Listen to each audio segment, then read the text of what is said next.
What is up, guys? It is the sports nerd Bradley Walker, and welcome to the Walker Report, part of NGSC Sports. Guys, remember the website, it's ngscsports.com for all your current sports content. Happy Thursday, guys. If my voice sounds weird, I am kind of still under the weather, recovering from a cold, so I do sound weird. That's why I sound weird. What's up, Lou? All right, and hey, if all else fails, wing it. That's what I've done. Well, I mean, I was Happened to gonna me say, once.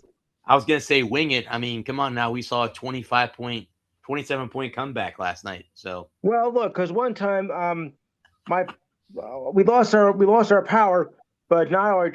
I mean, it didn't go out, but everything just stopped. So like I had my oh cell wow, phone, so I did the show just by winging it. My computer didn't work, the setting work, but my phone did, so I just had to wing it and do it from there. It wasn't easy, but we made it. like I said, I had my notes up and it's on my work computer, and I am working from home, and I hit the delete button by accident, so I lost them. And Aha! so again, we can just kind of just there's enough to talk about with the NHL, NBA Finals, the award and Oh NHL yeah, awards and all that stuff. So we can talk yes, about that for the next hour. And we're what are we less than 100 days away from the football season starting? So that's always a good yes. thing as we get closer to it. So yeah, Thank goodness. yeah, no, I'm right there with you. I I got to watch Raise the Flags, the documentary about the Tampa Bay Buccaneers. I Yeah. finished it today. Um, so yeah, it was quite interesting of where that franchise started going. What 0-26, and then Yeah. they've got two Super Bowl championships amongst the Oh, 26. 0-26. They lost their first 26 games in a Oh, row. you mean the Bucks? Yeah, they lost their first Right. 26 games in a row as a Well, I mean, not franchise. for nothing, but when you're an expansion team, you don't expect to do well your first few years anyway. Well, I didn't know this either until I watched that documentary that when they did an expansion draft, but then back then the teams weren't required to give away their good players. They were getting Yeah. players that were going to get cut. That were, I mean, they said they had one that was in medical school. It was even to go to medical school. Well, even the NFL to go to medical school. So yeah, I mean, Mhm. that's how it was back in those days. Back in the heyday of the Buccaneers, and um, Yeah. of course, leading. And again, I'll admit it brought tears to my eyes because my mom was alive. She was a big Bucks fan, and she's the one who Oh, told me that Tom Brady was coming. And I'm like, why would Tom come to Tampa? Like, why is he coming to Tampa Bay? There's no rhyme or reason. And she's like, oh no, he's coming. 15 minutes I later, don't know my why phone either. blew up that he had signed a contract with the Buccaneers, and Yeah. the rest is history because they won a Super Bowl year one with him as their Uh-huh. quarterback, and um, almost. I mean, the second season they lost, I think, into the Rams in the divisional Mm. round. Yeah. They almost got back to Super Bowl in year two. It Yep. was I basically the know. same team um, Essentially, yeah. as again, and then he retired and came out of retirement, and they made it to the playoffs, but it was like they were 8-9. They had a bad year, and then he retired completely and said, "That's it. I'm done. I don't need to do this anymore. I've done everything I can No, you don't. to do that." Yeah. Well, I've been trying to catch up on all the. I finally got to watch The Last Dance about the Bulls and uh, you know, Yep. the last championship that Michael Jordan and then won the 6 of 6, the last championship that team won, which Correct. can't imagine as an owner why you would let your general manager break that team up. I just don't see the reason Yeah, I don't know either. of firing Phil Jackson, getting rid of Dennis Rodman, not paying Scottie Pippen. I can't imagine. Scottie Pippen got shafted when it came to getting paid in Chicago. So, Yeah. you know, so yeah. Well, by 98, that team was coming to an end.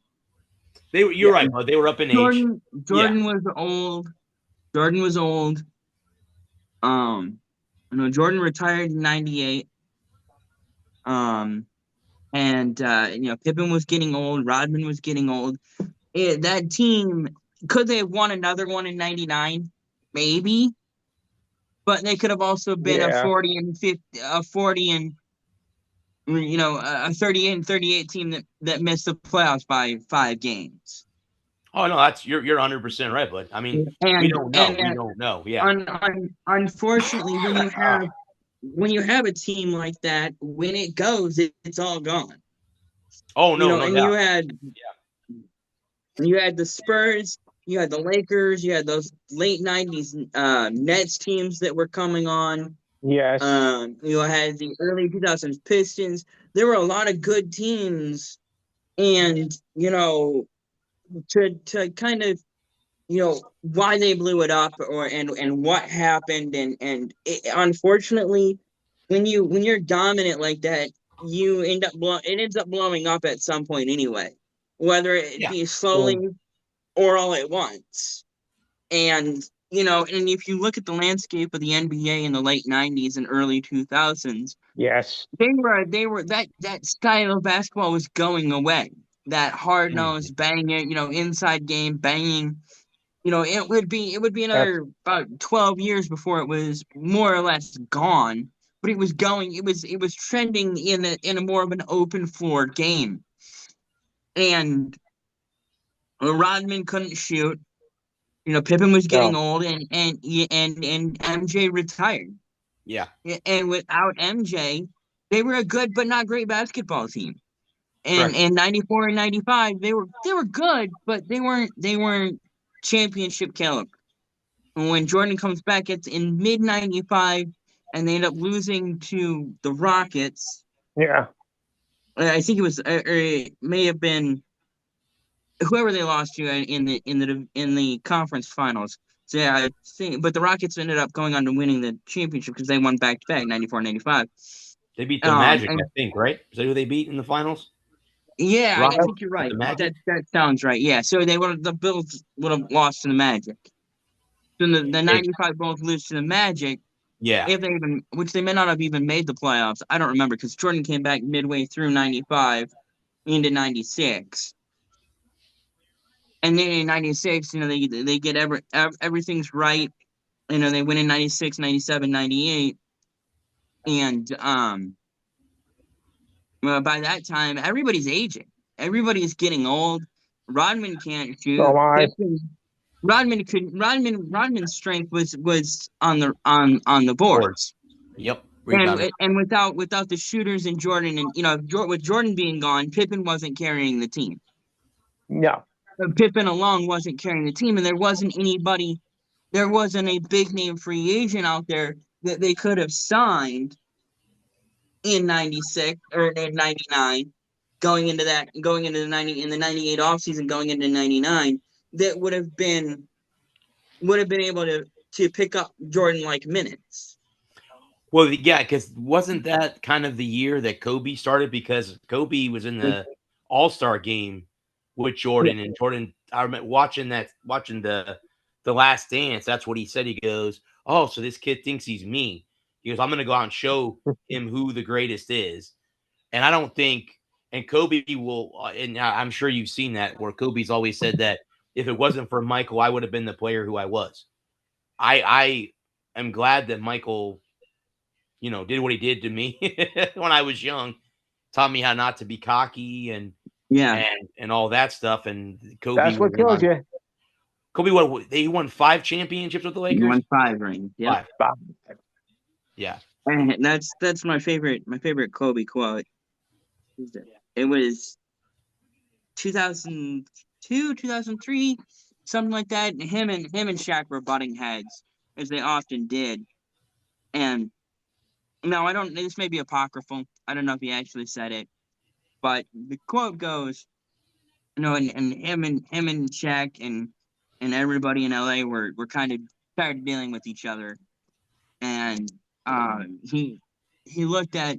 I want to say it's Kobe or it's Shaq, but it might not have been, and this may have never happened. But he looked at Shaq and he went, "There may be no I in team, but there's a me in motherfucker." And Yes, there is. and that was Kobe all day, every day. Oh yeah, That's true though. I forget who it may have been. JJ Redick talking about getting to LA in 08 or 09. And again, this is all off the top of my head, so I don't remember who it was, when it was exactly, but he was talking about Kobe's mentality. And this is 2009 Kobe. This is Kobe in his prime. This isn't 96 Kobe, 97 Kobe, where he's a rookie, a sophomore. He's not been in the league long. This is 2009 Kobe. He's well established. He's a star. He's the face of the Lakers. He's come out of the trial. He's on the other side of the trial. Everything has settled down, and he is still getting into the gym at 4:00 in the morning just to shoot 1,000 shots. Just gonna say that, but I don't know if did you watch the one about the USA basketball team with LeBron and I forget who it was because they were all. I know Howard was Carmelo Anthony, Dwayne Wade, and somebody else, and they're like, "We want to go and party," and he said they Kobe never went out with us. He was never around, and then they said that like one of us went downstairs to go work out early, and Kobe was already down there sweating bullets. He had been down there for like an hour already shooting shots. He said, and then everybody after that point got up at 4 a.m. and was in the gym with Kobe ready to shoot.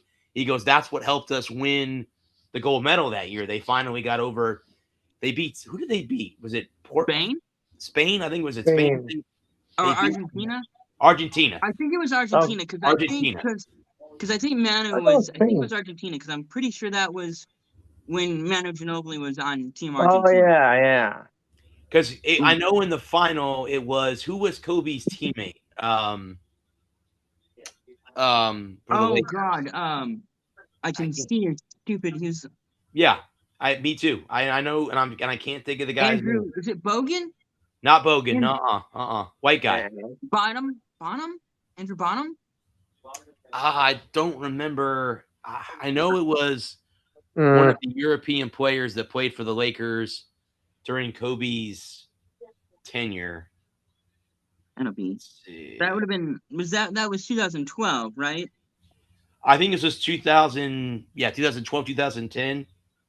D-Bob was already gone then, right? I believe so. Let me see if I can figure out.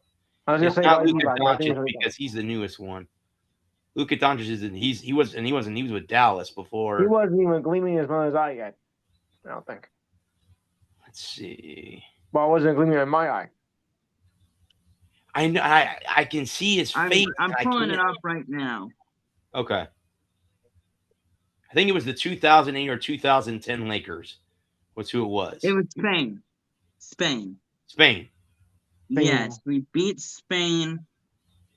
Who the hell was on that team? Paul Gasol. Okay, yeah. I remember. So Kobe told it was Coach K was the coach of Team USA, and he told him, he said, I'm gonna go right. I'm gonna fucking chest bump him on the first play. Give me the ball. I'm gonna run right through him. And he said, so they all sat back. They're like, no way is Kobe gonna do this. And then he went right at him. Oh yeah, he chest bumped him. He goes, and when they got back to playing basketball, he goes, I was surprised. He goes, he told me he was gonna do it, and I wasn't ready for it. And he goes, and he did it. He goes, and that was the tempo that they had set for that particular championship game for the gold medal. So yep. Yeah, that was fun. He goes, I'm gonna go right at him. I'm gonna fucking go right at him, and he did. He did. If I remember right, and this is again all off the top of my head, I'm gonna look at it real quick, because from 92 when they put the Dream Team together till 2008, we dominated international basketball. The US. Oh yeah, it wasn't even a competition. No. Okay, so they did win in 08. I thought they lost in 08. Was it 09 that they lost? No, because maybe it was 04 that they lost. Yes. They lost 04 to Spain or to Argentina? I'm looking now. Give me just a second. They lost in 2004. They bronzed in 04. And we Oh, lost. I to didn't even Argentina. get to the gold medal game. Okay. Yeah. Yep. No, we beat Lithuania for bronze. So it was 04. And then in 08 and in 2012, we beat the shit out of them. Yeah. I think we've been pretty good since the 2012, right? Yes. Yeah. We won gold Well, I since remember. 2012. Well, I don't remember the dream team. I don't remember the 92 team. I do. But I remember That team was hearing, stacked. I would have been like 6 months old, maybe 4 months old, and Right. when they put the dream team together, when they put the 92 team together. Yeah, that was Jordan, Bird, Magic, Barkley. Ewing. Yeah, every good NBA player that you can think of in the 90s is probably on that basketball team. Stockton, all of them. Yep. Malone. Everyone but Isaiah Thomas.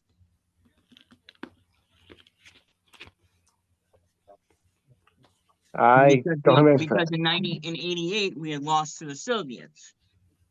Yep. So they said, Yep. Just like in 72. I'll do it myself. They went out and collected Was that the year, Lou, that we got cheated? There was one year that the American basketball team got 72. cheated. 1972. Okay. Munich. Because I remember that. I remember watching a documentary about that. We didn't get see, we got screwed. Okay, so here are the 12 players on the Dream Team roster. Okay. Jordan, Johnson, Bird, Barkley, Malone, Stockton, Ewing, Robinson, Pippen, Drexler, Mullen, and Christian Laettner. Head coach Chuck Daly was the head coach of the Pistons.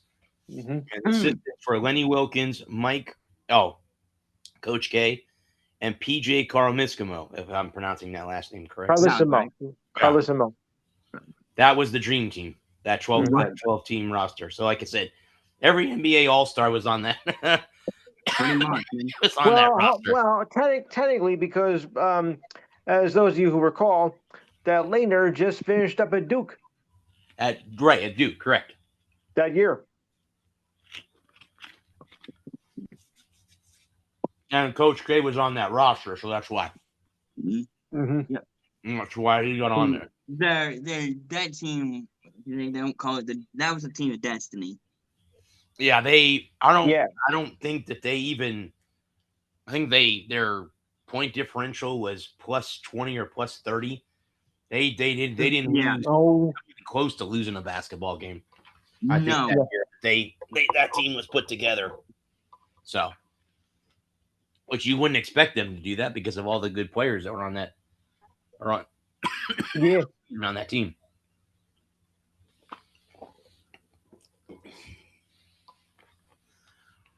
Well, I'm watching the Hurricanes, and this is game 5. 5. And you won't get a winner tonight, but the winner of this game carries the momentum into game 6. Well, if you're Carolina, you want to win at home with a chance to win the cup in Vegas. If Vegas wins, now you have a chance to win the cup at home. Yep. Vegas will be rocking if they win tonight. Yeah, of course. You take the way you can get. I mean, I agree. I'm just saying.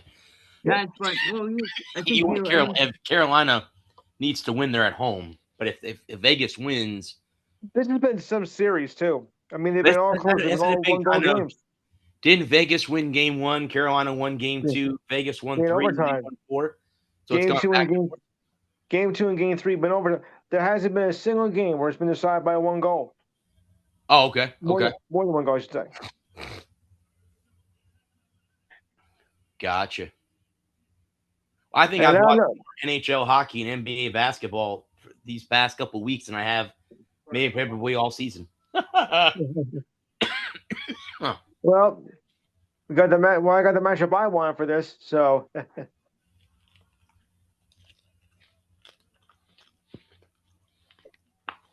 I don't think anybody expected this kind of a series in the NHL. I don't think anybody expected this, and to do it and to be so closely matched. I don't know what the rest of y'all think, but this should be the I mean, I think everybody dogged on Carolina because they didn't lose a game in the first 2 rounds of the playoffs. Nope. They didn't lose at all. They didn't lose a game, and then they got to the conference final and they lost to Montreal. That was, I think, the Gotta first go to loss 7 they had. games. So, yeah, everybody, they're going to get beat. My boss, who's an Avalanche fan, said, "Oh, Carolina's going to have." So what if Carolina gets to the Stanley Cup? Oh, they're going to have the easiest route. They don't have to play anybody tough. And I'm like, okay. Okay. They don't have to play anybody tough. Montreal's tough. Why do you nobody tough? Okay. All right. Well, I mean, I know that a lot of people Their think heart and goal. conference is the stronger conference in hockey, and that's fine if that's the way you want to call it. Mhm. That's on you to call it that way, but Yeah. it doesn't matter because whoever has the hottest goaltender in the next 7 games is going to be the one who takes the Stanley Cup home. That's right. So, you get a goaltender for 4 games to get you 4 wins. That's all you need. Now, again, the 4th win is always the hardest one to get, as we all know. No, fool. 1 and 4, the hardest to get. Yep. Winning. Yep. Yeah. Well, like the Red Wings have the octopus that's inside Little Caesars is the 4 conference wins and then the 4 Stanley Cup wins to win the Stanley Cup. So that's the 8 legs of the Stanley Cup. So yeah. But Carolina looks nice. I want to go to that arena. I've been wanting to go to there a long time. I want to go to Raleigh and experience. Yeah. In both cities actually. In Vegas as well. Yeah. I was outside. I was in Vegas's team shop, but we couldn't go in because it was all closed down when I was there. Right. But yeah, I still like to go to a game in Vegas just to experience, how hockey is. Again, hockey's been so great because they've all had winning teams. So let's see what happens when they have a losing season in Vegas. 2. Or 2. Yeah. Or 2. One losing season you can survive.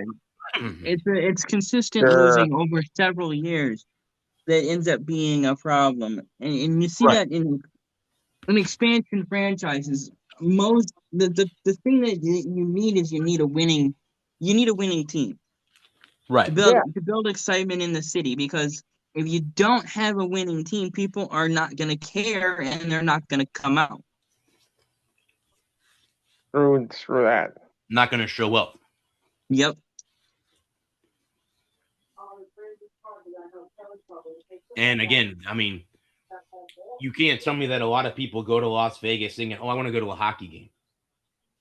Man, one of the last things across my mind to go to Vegas for, Yeah. For the money and the honeys. But I was speaking of the NHL, did you guys see that they named the Hart Trophy winner today? Today? Oh. Nikita Kucherov. I'm shocked. Interesting. Real. Because he doesn't usually win that award because of the media. Yeah. Right. I think it was yesterday, actually, wasn't it? Oh, maybe it was yesterday. Yeah, because I think I had written down already. So I think it was yesterday. Because it was Connor McDavid who won Most Outstanding Player. What a shock. Vasilevsky won Vezina, which I'm kind of surprised. Was he the best goalie in the league? Yeah. I don't think so. I'm surprised. I didn't think I was going to say, I didn't think he had that great of a season to be categorized as the best goalie in the league.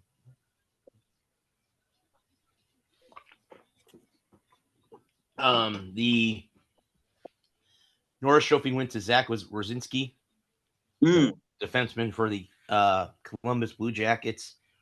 Matthew Schaefer won the Rookie of the Year for the Islanders. No for the first time in his career, John Cooper won Coach of the Year for the Lightning. The Bill Masterton Award. Gabriel I thought that should have gone to Lindy Ruff, personally. Me too. When they announced John Cooper, I'm like, what? How did Lindy Ruff not win that? Ending their playoff drought, they won the division. Yeah, it should have went to Ruff. won a division, got to the playoff for the first time in God knows how long. I'm And then his coach of the year, I was shocked. Shocking. Sorry that I'm coughing, guys. Again, I'm getting over a cold. Yeah. No, you're good. The Silky Trophy for Best Defensive Forward went to Nick Suzuki of the Montreal. The Lady Byng Trophy went to Cole Caulfield of Montreal. And the Mark Messier Leadership Award went to Gabrielle Landeskog. So, and our Trosh Trophy went to Connor McDavid. The Rocket Richard went to Nathan McKinnon. And the fewest goals allowed was a tie between Scott Wedgwood and McKees Blackwood of the Avalanche were the ones who won that trophy. But yeah, I just pulled that up. I'm like, oh, I was really surprised about Vasilevsky because I know he isn't good with the media. I know with a lot of those awards are again voted on by the media, and I'm surprised that he won that award and not Connor McDavid. I'm shocked, but that's just me. Same there with the Coach of the Year. I'm surprised Lindy Ruff didn't win that one either. So.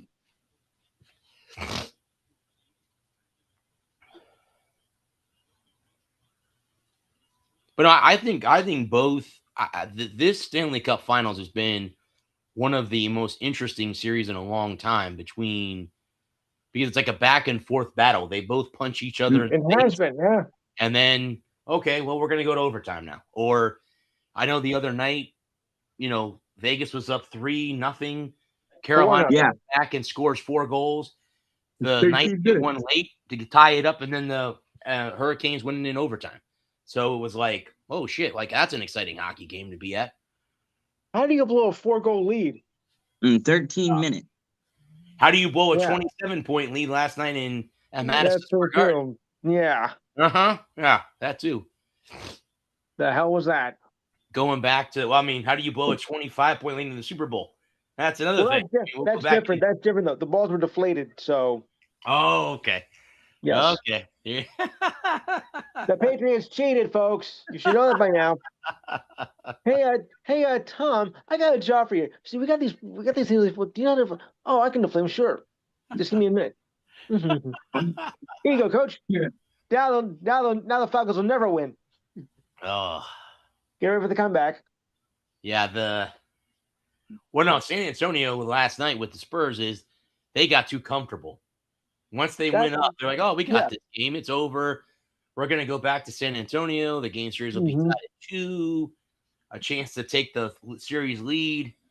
You got burned. They left their foot off the gas and big time. What's his name? OG Anunoby was OG Anunoby. He went off in the second half, and then of course he had that tip at the end of the game off Jalen Brunson's shot. So that was, But I think Cat's got to stay out of foul trouble. He's got to stay out of foul trouble. He had 2 fouls early in that game, and you got to have him to guard Wemby. Right. You got to have him to guard Wemby. So he's got to be careful, But again, I'm going to be watching the game at my buddy's house on Saturday night. So we'll see. Hopefully they win. I'm pulling for the Knicks to win on Saturday. Yeah, but there is such a thing as being too confident. Right. But New York can't play conservative. No. They've got to remember, they've got to go out there and get it done Saturday night. Yes. The thing is, though, that throughout this entire series, there's been no lead that's been safe. I mean, the Spurs have jumped out to big leads early on, up by 12, 15, or 120, or whatever the case may be. And yet, in 3 of the 4 games, they have choked. They were lucky to win Game 3. Well, I don't know if I can say lucky because I don't believe in that.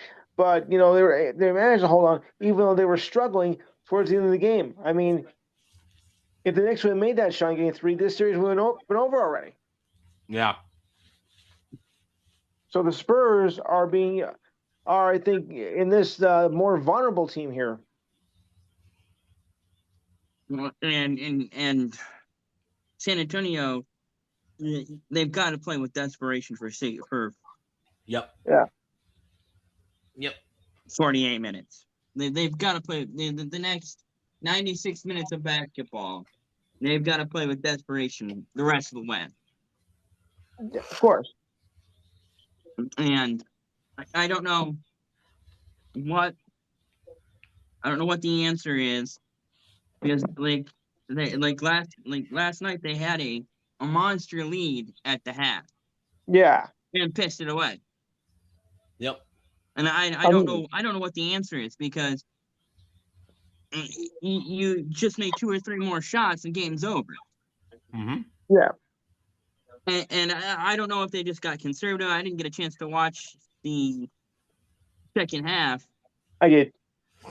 but I don't know if they got conservative. I don't know if they started, tightening, They got cocky. They got cocky. and I don't know. It just seems like they didn't shoot well in the second half. No, they shot horrendous in the second half. And then that's all it takes is for the ball not to go in the hole 2 or 3 times. You start choking up and you stop looking for the right. You start looking for an open shot instead of the right shot. Yeah. Or other way around. You start looking for the right shot instead of the open shot. And New York starts getting the ball to go home, and one of my other colleagues said, commented on Facebook, the ultimate choke job. Well, I mean, that's what Charles Barkley said last night too. Yes, he did. I mean, I don't always agree with Barkley because I think he's a pompous, arrogant jerk. But for once, I agree with him. Keep in mind, he's never won a title. So yeah, that's like I said, he was one of the great players that never won a championship. Yeah. He was bad with Phoenix. They went with the Sixers, though. I'll give you that. He was one of Michael Jordan's victims, though. So yes. Well, he sucked in Philadelphia, though. Anyway. Yeah.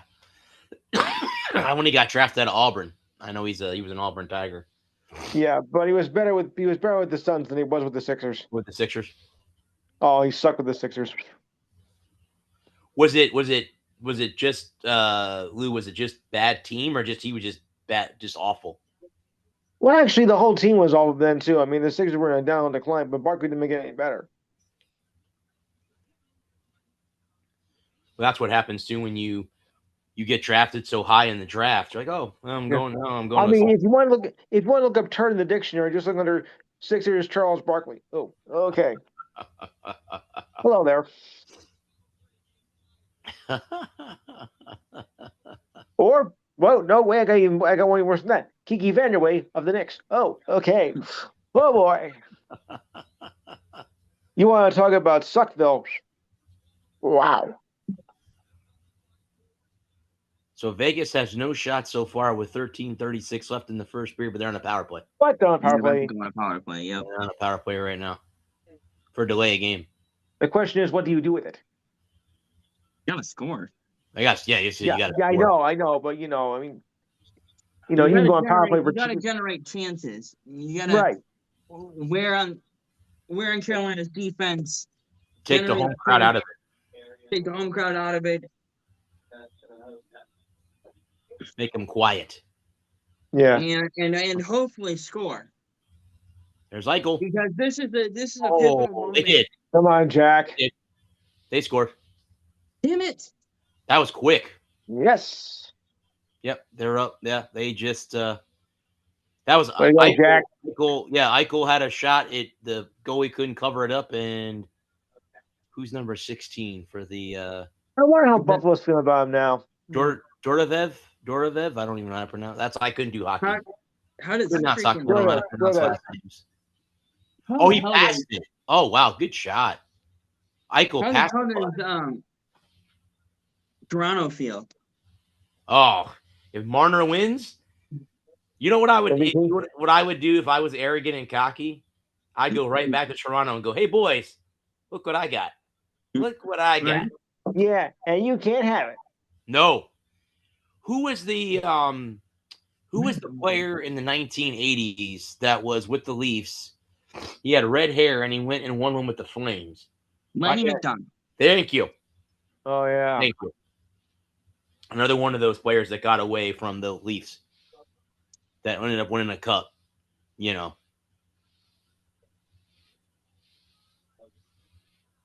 But yeah, it's just if Marner ends up winning, if they win, if the Knights end up coming winning this series, MVP. I mean, it's Toronto's going to be shaking their damn heads. From But Ontario. I think the Leafs blow it up. I really do. Yeah. It might be that time to blow that organization up and start from scratch. Every team's got to go through growing pains after a while. So even the Lightning, I'm down the road. It's going to be that way too in Tampa. Yeah. Oh, of You have to course. blow it up and start over again. Especially when your core guys are getting close to 30. Yeah. Why are they always making somebody 30 years old? In hockey, it's old. Yeah, I know. It's ridiculous. Yeah. So I guess that means I'm ancient.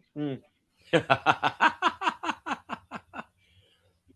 do you think I feel? Yeah. No, but I'm over 50. I mean, you got kind yet.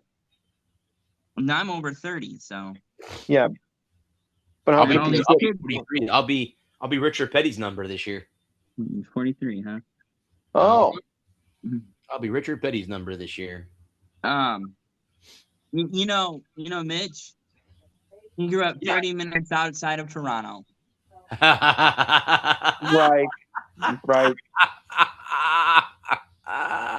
That there is nothing that will if Vegas goes on to win this thing, especially if they win it, would it be Sunday night? Yeah, Sunday night Yep, at home. in Vegas. Yep. And Marner gets to come home as a Stanley Cup champion for an American team. Uh-oh. And this will be the 33rd straight year that an American team has won the cup. Yep. Oh, and then on top, I mean, not that he's not American, he's Canadian, but also to the Americans winning the gold medal in the Olympics on top of that, beating Canada. Yeah, that's a big ouch for Canada. Yeah. Didn't win that the was cup. a hell of a pass. And of course, if we would have lost, we just had to blame Canada. Of course. Well, that's why, in all reality, and nothing against Montreal, but I was like, pray to God that Carolina beats them, please. Yeah. Just please take them out so that there's no Canadian teams left in the Stanley Cup final.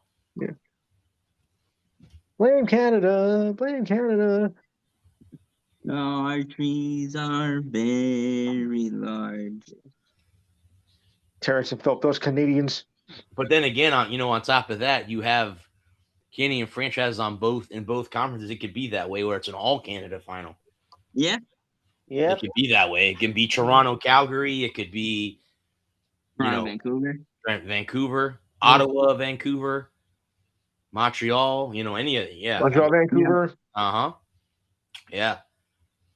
Winnipeg, Calgary. Yeah, any of those teams. Vancouver's they have some building to do down in Vancouver. That's but I don't think Calgary's going to be back up there. 5 out of the 6 Canadian teams have a lot of work to do. Oh yeah. And I think Montreal's close. I mean, they're young. They're a young team. Montreal could be close. I mean, Edmonton could be close too. Who do you think, Bud, is the closest out of all of them? Edmonton? I would say Montreal. I would say Montreal right now, as it sits right now. But I mean, it's so easy to say because they were just in the conference finals. But I mean, Edmonton went to back-to-back Stanley Cup finals and lost, and they didn't even get out of the first round this year. So you're only 1 or 2 injuries or departures away from being right back in the basement. Right. Didn't Montreal play in the COVID year in the final? They did against the Lightning. So yeah. Yep. Yes. That's what I thought. Tampa. We beat them in the 2022 Cup. Yep. Right. The 2021 Cup, we beat the Stars, the Dallas Stars. Right. That's right. In this, that was the COVID Cup. Was the Dallas Stars Cup? Yes. But yeah, I mean, it could. I mean, I like Ottawa too. I think Ottawa's close too of being. Ottawa back. Could be close. Yeah. Could be back. Yeah. Toronto, no. No, Toronto has a lot of work to do. Calgary, no. Maybe. Yeah. Yeah, I would say Montreal, Ottawa, and Yeah, Montreal and Ottawa. Why do I have a funny feeling, guys, that it's going to take Connor McDavid to leave Edmonton before he wins the Stanley Cup? Is We'll it weird take to him. say that? We'll take him. Yeah. I think any team would take him to win a cup. I mean, I think I don't know how many more years he's going to put up. I mean, I know he complained about how bad the team was when they lost in the first round this year. So I'm just curious about how much longer he's like, guys, I've had enough. I'm done. Yeah. Yeah. I want out of here. Yeah. Either you fix it or I'm out, and I want to go play for a team that I can Okay, win you're out. that I can win a cup on. He signed that monster contract back in 24. I'm understood. Oh, good. I mean, So working perfectly then. I don't think anyone argues that he's the best hockey player in the world right now, right? No. Oh, no question. No question about it. I mean, so like I said, any team would trade away half their roster to get him. So if that's what it took. Yeah, let's not get carried away. I wouldn't trade away. You're not going to pull a Mike Ditka with Ricky Williams? No, I wouldn't go That's once in a generation. but trade away your whole draft class for one player. That That didn't work out too well, did it? No. No. That did not work out too well. No, I can't say it did. No. He had his better years in Miami. Yes. With the Dolphins. The Dolphins. But I'll tell you one thing. The AFC East, well, it's kind of like split. You got two good teams, and you got two teams that just suck. I mean, you have them, a.k.a. the Patriots, and the Bills. Miami is not what it used to be, and the Jets are still the Jets. Well, I think with the Jets, I think they have better shot of having a better season than the Dolphins do. Because you have Aaron Glenn, you still got, they'll figure it out. I mean, they've been there before when Rex Ryan was their head coach. They were there. Yeah, but this guy's no Rex Ryan, that's for sure. Yeah. Oh, Carolina just tied the game. You gotta give him a chance. You gotta give him a chance to build. Tie game. Jordan Stahl. The captain. Who else? The captain. Man, legendary family. You gotta find a quarterback. Mm-hmm. And they haven't had a quarterback that can carry a team, that they can build around, they can create problems for a defense. Correct. And you gotta have a good offensive line. And I would trade all the weapons in the world for a quarterback and a good offensive line. Yeah, oh, no doubt. No doubt. Absolutely. I can draw up plays, I can scheme, and I can create opportunities in the run game, in the pass game, if I have time and a quarterback that can get it done. 6th goal of the series. Oh, dear. And I think that's the thing that I don't understand. There's a lot of teams that draft skill positions, and I just go and I'm sat here going, why? Why do you like the Titans? They have that quarterback, and they have Cam Ward. They're really high on him. They think he can be the next great quarterback, and they go out and they draft a receiver. Why are we drafting a receiver 4th overall? You don't have the offensive line in the building to protect your quarterback. Why in the sweet Jiminy fuck are we drafting a quarterback or a wide receiver? I don't care if he's the next coming of Jerry freaking Rice. If my quarterback is staring up at the Jumbotron in Nissan Stadium, having a wide open receiver isn't going to do him any good. No, that's wholeheartedly agree. It boggles my mind And then Yeah. sometimes, unfortunately, but it takes years for them to figure that out. Like, oh, got them all these weapons, but he's still getting sacked. Oh, you got to fix the fucking offensive line Yeah, to yeah. get it all straightened out. And that's the whole thing is it takes years. And then by then, the quarterback that you thought was so great is all messed up Beat the because he's hell. taking so many damn hits. I mean, So, look at Sam Darnold. Look at Sam Darnold. When he was in New York, he got killed. He got killed every week. No offense to Yep. your Jets there. I mean, all the offense to your Do I Jets. know it? Do I You know know what I it? mean? And look at the Jets. You know, what I mean, look at some of these incompetently run organizations like New York and Cleveland and Nashville. And they do the same damn thing year in and year out. They get the flashy quarterback one year, and they go and they draft all these weapons in the preceding in the following years, and their quarterback gets murderated Murder. week in and week out, and they go, I don't know what's going on. We can't seem to figure it out. Exactly. And then Yeah. the great teams, the teams that got it figured out, the teams that win championships, they have the best offensive lines, and then they have the best defensive lines. They have 5 guys that can protect the quarterback and 4 guys that can get after the quarterback. Correct. Yes. They protect their quarterback and murderate the other guys. Yeah, I can again watching the raise the flags thing when they brought in they got Warren Sapp first, who Sapp was questionable because I guess they had said he did drugs when he was in college at Miami. And Everybody did drugs at Miami. the Bucks took him anyway. And then they drafted Derek Brooks. And it's like, okay. And those were the two that were pivotal to the Tampa 2 zone defense that Monty Kiffin ran. Then you bring in Rondé Barber and John Lynch. You already had John Lynch. You bring in Rondé Barber, and now you have every facet covered. You got Sapp up front, Brooks in the middle. You got Rondé on the outside as a cornerback, and then you got John Lynch back as a safety. So you got everything covered part of the defense, and then you just add guys like Brad Culpepper or McFarland and guys like that who are, that will, be there for those guys. And then all of a sudden, next thing you know, in the NFL, especially, defense always wins championships. I just, there's not too many Super Bowls you can tell me that weren't won by the defense, even though I know some of them are high scoring, but a lot of them were the other team's defense kept the other team out of the end zone or off the board in general. So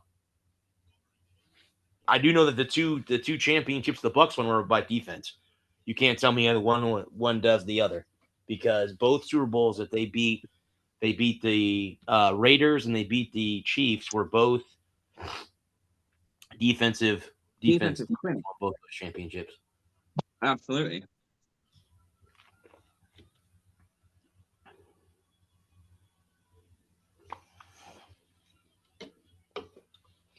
And nothing against the quarterbacks, because you had Brad Johnson and of course you had Tom Brady, but I'm just, it comes down to, like you said, if you have a great offensive line, 5 guys that can work as a unit to protect your quarterback, you can have mediocre weapons and still win a championship. Look at Tom. You can have, other than what? He had Amendola and Wes Welker for a couple years, and he got Julian Edelman, Gronkowski, and he had Randy Moss for a couple years, and that's it. Troy Brown. Troy Brown was a slot receiver, like a Chris Godwin. He didn't have a lot of weapons in New England, and he comes here and he's got, future Hall of Famer, and he still is. And Mike Evans, who's now with the 49ers, but still, he's going to be a Hall of Famer. He's tied with Jerry Rice for most 100-yard seasons by a wide receiver. So hopefully he breaks that this year in San Francisco with Brock Purdy as his quarterback. But Mr. Irrelevant. I think that'll be good for Purdy. Yeah. Well, and then you got McCaffrey. You got McCaffrey there. You got arguably the best tight end in the league in George Kittle. Well, I don't know. I don't know if you would say that, because that kid in Chicago is pretty good too. Who am I And thinking you of? have Who's the in Brock Chicago? Bowers in LA. Brock Or Bowers. Las Vegas. Vegas. Ah, Yeah.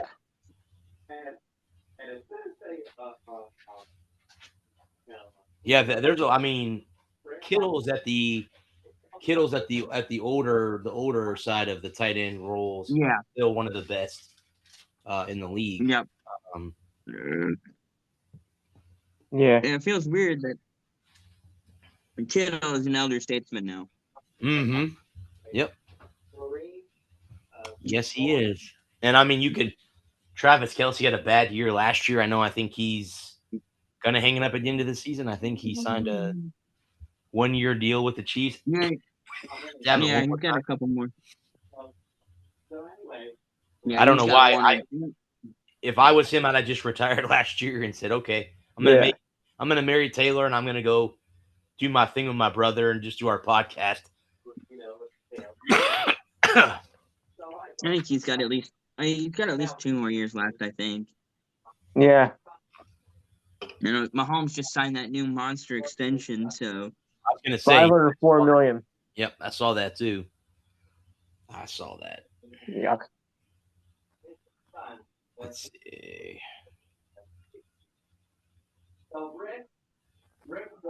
I expect Kelsey to have a bounce back year. Oh. And I think with Valentini coming back, and with if everybody's healthy, and they get the offense can get back clicking. So he's got 3 years left on his contract. Mhm. And that'll put him at 30. Includes a $40 million roster bonus for 2028 that triggers next June in 2027. So Right. So he'll at Yeah. least play 2 more years, because that $40 million, to walk away from $40 million. in bonus is hard. Yeah, that's hard. Yeah. True. I don't think I'd be doing that either. I'd say, you know what? I'll put him on for 2 more years. For 40 Yeah. million. I'd put it on for 2 more years and say, okay, I'll play. I'll get married, but I'll still play. Yep. Yeah. Oh. My wife can come to my games before I hang it up. Right.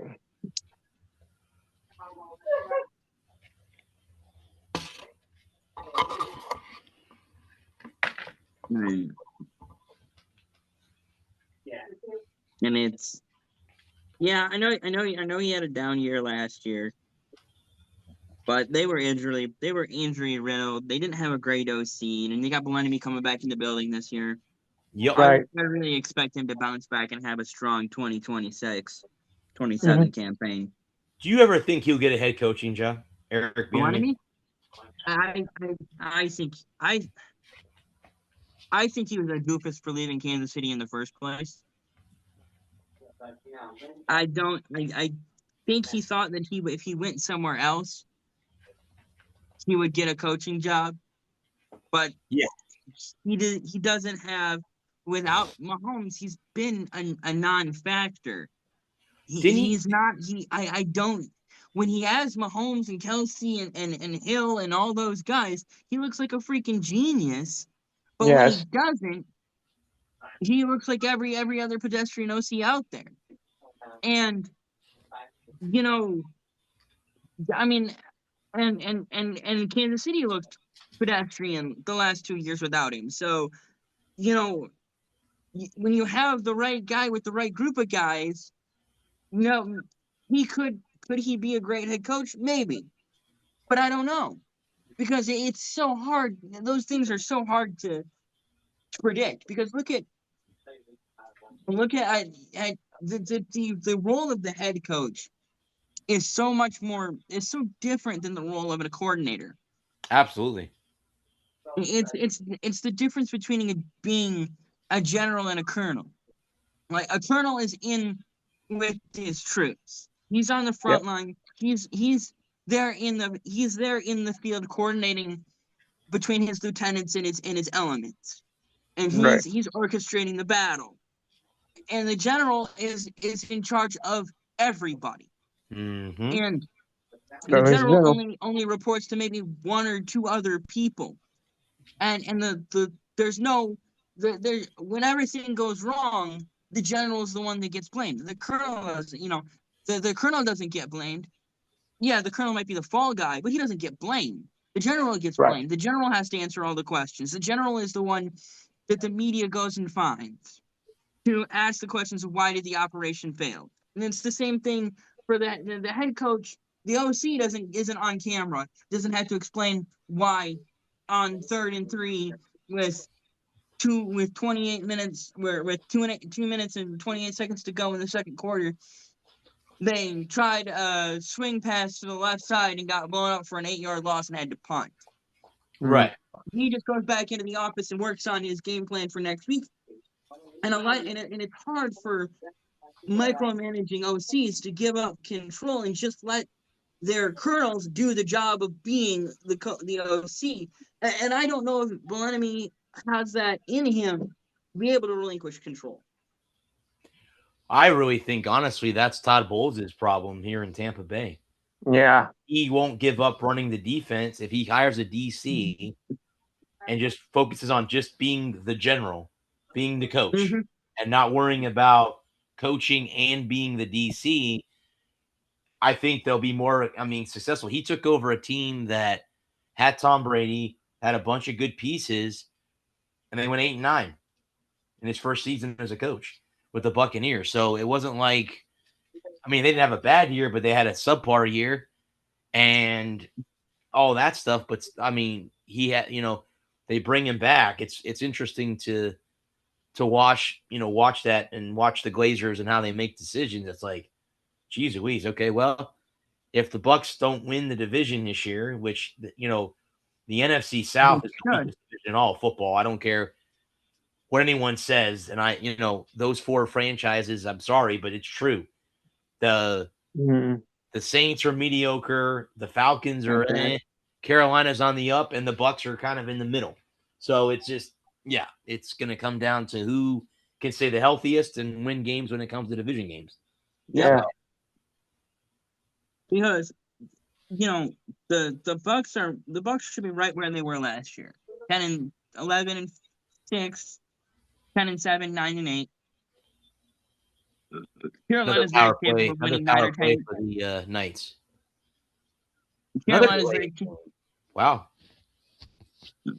Carolina's very capable of winning 9-10 games.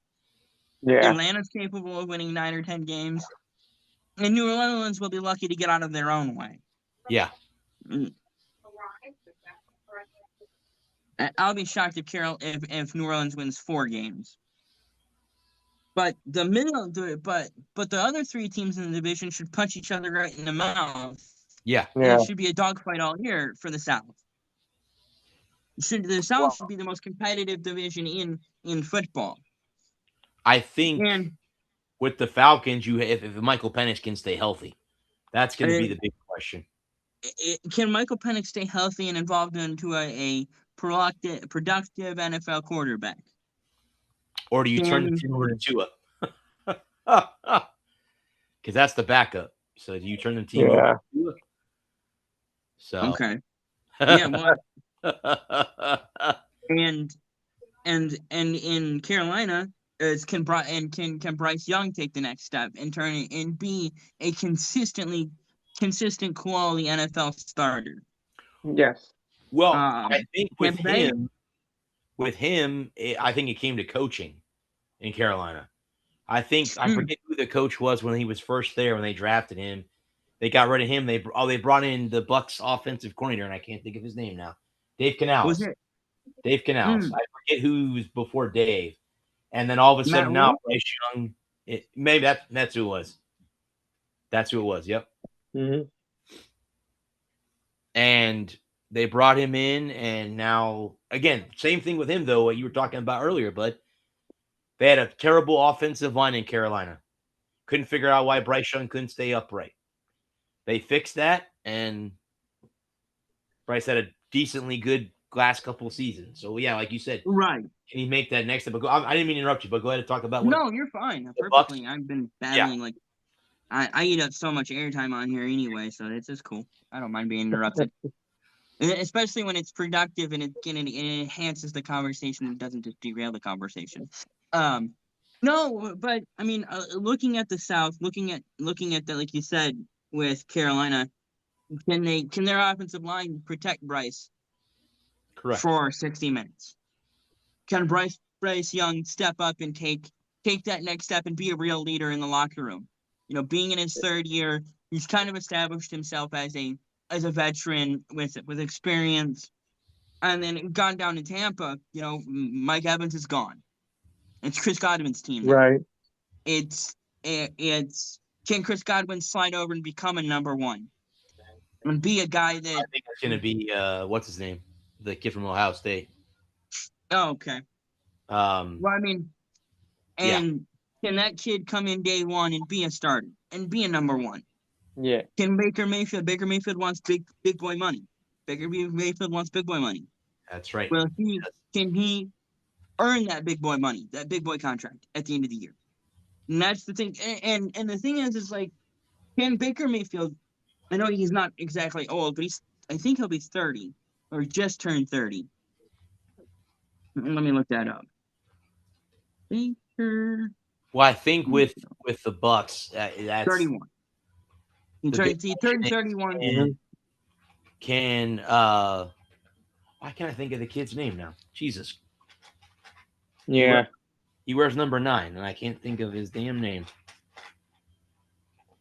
Is it the running back? No, he's a wide receiver for the Bucks. Let's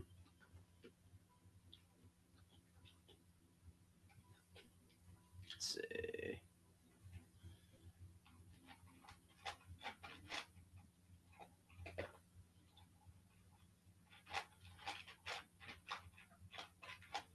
Emeka. Oh, Emeka Buka. Emeka Buka. Yeah, he's going to be the. Oh yeah. He'll be the number 1, and then it'll be Godwin, and they have McMillan, and I think the Bucks may have drafted a wide receiver in the draft this year too to go along to complement that. But yeah. Well, the thing with Baker is, if you read, buddy, he wants a contract negotiated by the end of training camp. From what I've been hearing on the radio here locally, that he wants a deal. They tried to make a deal, but they said they were nowhere close to.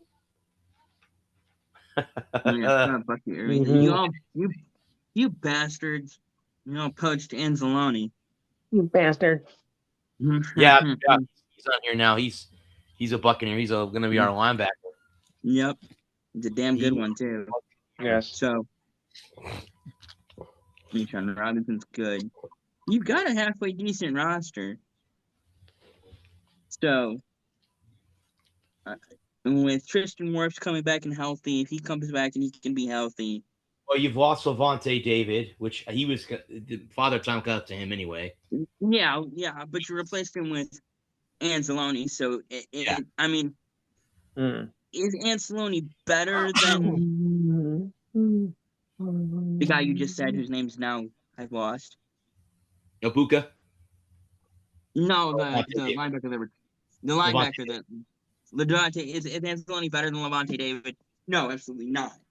But is he a serviceable replacement? Yeah, he can be a very serviceable replacement. Right. I think Levante David's a Hall of Famer. I don't know if that's how it's going to end up being, but I think he's a Hall of Famer. I don't know if he's a first ballot Hall of Famer, but I think he'll be in. Yeah. I think the only first ballot Hall of Famer that I can think of for the Bucks is Evans because of his 100,000-yard seasons. Outside of that, I don't think anyone else on that roster that I can think of right now would be Tom's going to go in as a Patriot. We all know that. But, right. But he did play 3 years in Tampa Bay before he hung it up. Sure. And, I mean, you know what? Honestly, when he gets in, I want to be in Canton. I don't know how I'm going to do that. I definitely want to be there too. How I'm going to pull that off, but I want to be there the day he gets inducted. Yeah. Me too. Go up there and see him inducted in the Hall of Fame. Which, let me see. He retired in what, 2023? Yeah. So it would be 2028 eligible, right? You have to I'm be looking it up right now. 28. 5 Yep. years out. Yeah.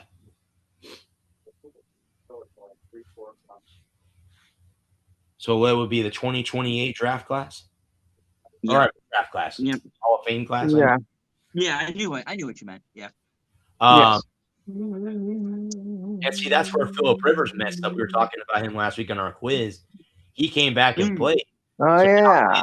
he gets shifted back now to what, 2030 before he's very eligible Yeah. for the Hall of Fame, which I think he gets in. I don't think he's a first ballot Hall of Famer, but he gets in. Yeah, I don't think he's a first ballot Hall of Famer. Maybe third ballot. It really depends on who else was up against. He was up against for me That year. Yeah. that year in his particular year. I think he could be very easily a second or third ballot Hall of Famer. Well, here, Depending. I'm going to look Unfortunately for Let me see. Unfortunately for Philip Rivers, he's not going to be a first pick. No. And other guys that are coming around, he may end up having to wait until many years down the road before he's a Hall of Famer because of the other guys that may be around him. Right. And with his not having a ring, not having playoff success, not having gaudy numbers. He's got good numbers, but they're not gaudy numbers. They're not Marino level numbers.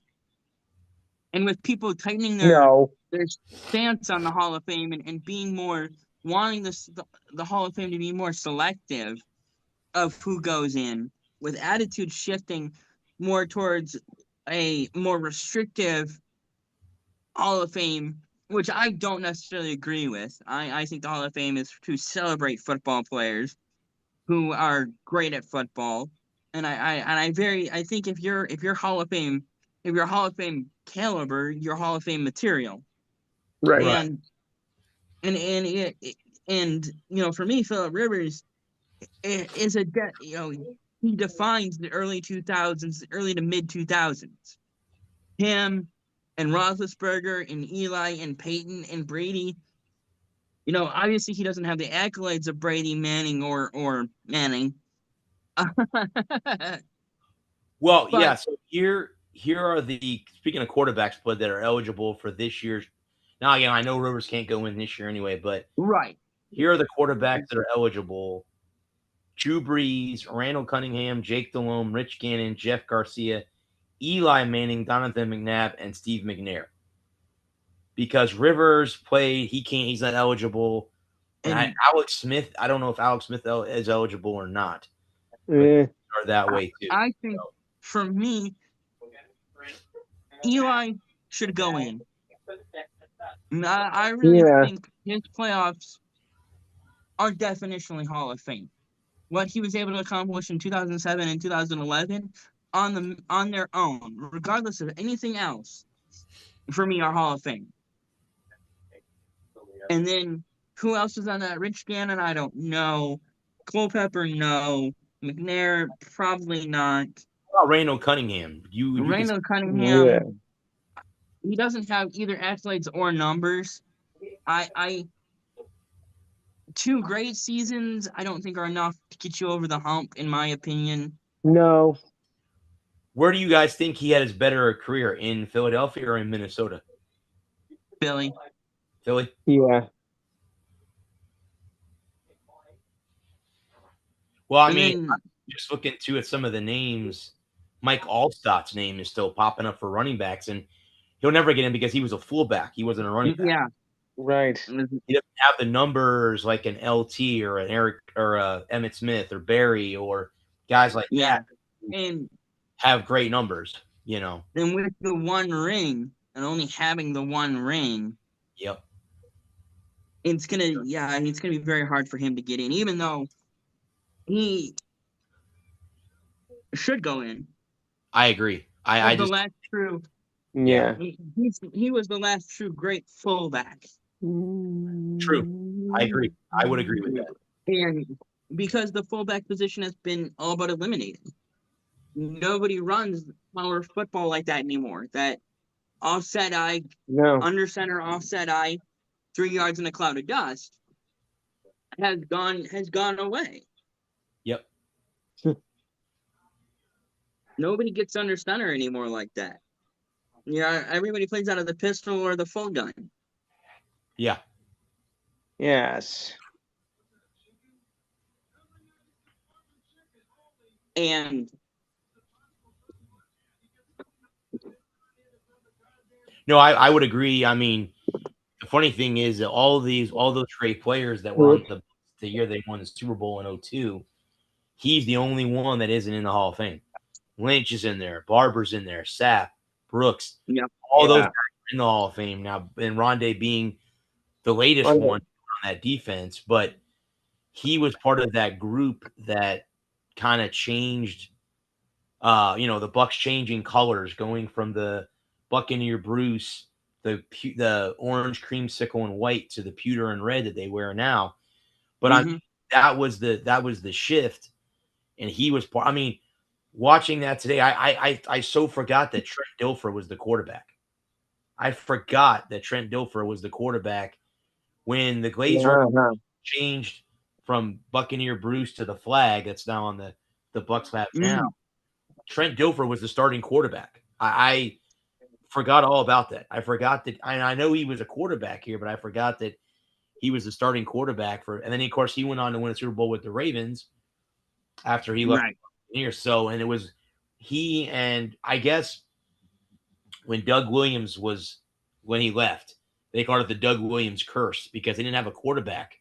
Yeah. A long time after Doug was let go. And the funny thing is, Hugh Culverhouse, in my opinion, and I watched it. He's a piece of shit for all I care. I know he was around when my first Bucks game was in '87, and I know he was still at that point. But he ran the cheapest way he possibly could do it, and he let Doug Williams walk away for over $200,000. Come on, man. Seriously, come on, dude. I mean, he wasn't asking for millions of dollars. And he went to Washington and won a Super Bowl with the Redskins. I mean, come on now. It baffled. But again, hey, I'm not an owner. I'm not the guy making the money. Right. So, that's why they get the big bucks. That's why the owners are billionaires because they know how to manage their money. So it is what. But managing money is not the same thing as using it. When you lose players like that were. Again, back in that era, he was the first African-American quarterback to start, I think. Was it to be a starter? I don't remember what they said or to start a playoff game or something like that. It was amazing that it took that long for, somebody like that. And then there's been so many great quarterbacks, after him, starting with Warren Moon and, Randall Cunningham and that era. That's the era that I grew up in watching football was those guys. We had the Joe Montanas and the Steve Youngs and those guys too, and the Troy Aikmans. But we still, and then you had Michael Vick. Michael Vick was the new, he was the new guy, the guy that ran around everywhere. And then now we have what we have now. We have Patrick Mahomes and Josh Allen and guys like that can move the pocket. May I even say Drake May? Can I say Drake May? He can run a little bit? You say Drake May, sure. So, like you were talking earlier, but about no one running out of the pistol anymore. You don't have your drop back quarterbacks anymore either. No one plays that style of football anymore, where the quarterback drops back 7 or 8 steps. It's just 1, 2, 3, bam, it's out. They don't sit back in the pocket and get hit anymore like they used to. So, but that's with every game. Every game goes through, evolution. Like basketball. You were talking earlier about, look at the Shaqs and the Patrick Ewings and the guys like that. Yeah. The center position doesn't even exist anymore in the NBA. It doesn't even exist. They shoot threes. They don't. The league changes. It's gone to a passing league in the NFL. The running back position is not as valued as it once was during Emmitt Smith and Barry Sanders era. It just that era is long gone. They've gone away from the running game. Yes. I mean, hockey's gotten faster. With everything, is moved. They cut out the 2-line pass, which I think was the greatest rule to get rid of in hockey. By the way, Yeah, they got rid of that 2-line pass shit because it made the game so much faster. Right. But yeah, I mean, they changed things, and well, baseball, I guess, is coming around to changing stuff. I guess. I guess it's not just the game evolves, but the players evolve, and the fan bases evolve. Oh yeah, the fan bases, the wants, needs, and desires of a fan base evolves. Yeah. Right. 30 years ago, you had older fans that were still. You had fans that had been watching since the 60s. Now they're in positions of power in the NFL. And they still think the game should be played the way it was 40 years before. Well, it was like when we were talking last year before last. I forget. We had a guest on, and we were talking about the greatest eras of football, and he was. It was Chuck, and he was just bound and gagged that the 80s were the greatest era of football because it's the era he grew up in. And he couldn't wrap his mind around that the games are better today. That the availability of the game is the accessibility of the game is better than it was 40 years ago. And that the game's changed. It's not that the 80s were better and now is better, or it's just different. It's not the same game that he remembers from 40 years ago when he was a kid and first getting into the game. Right. And so many people are just bound and gagged to live in nostalgia that they can't appreciate the now. And I'm sure in 20 years from now I'll be a crotchety ass old man and I'll be yelling at the children when they're playing football on the moon with holograph footballs. When robots are playing football on the moon with holograph footballs and committing actual robot murders out on the field. Yeah. And it'll be gladiator. They'll be playing gladiator football on the moon with robots and hologram footballs. That it was so much better 40 years ago when they play. And my grandkids will look at me and tell me to shut the hell up. Yeah. I remember that. Football's played with people.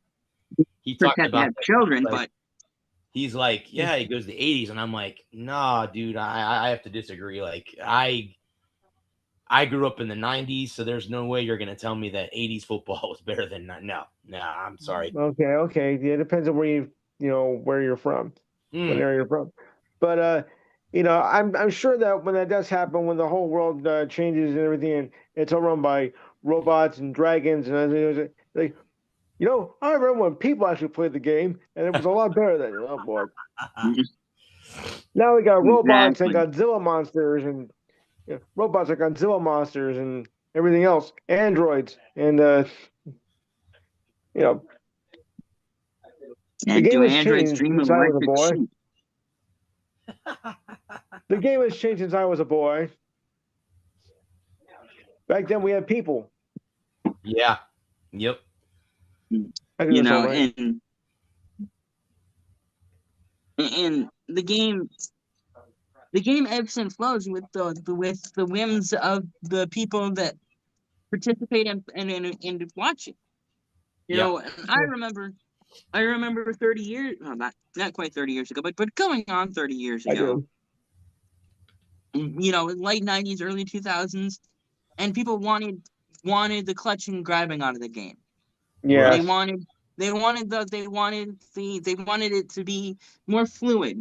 They didn't want the defenses to clutch and hold, and then defensive backs, the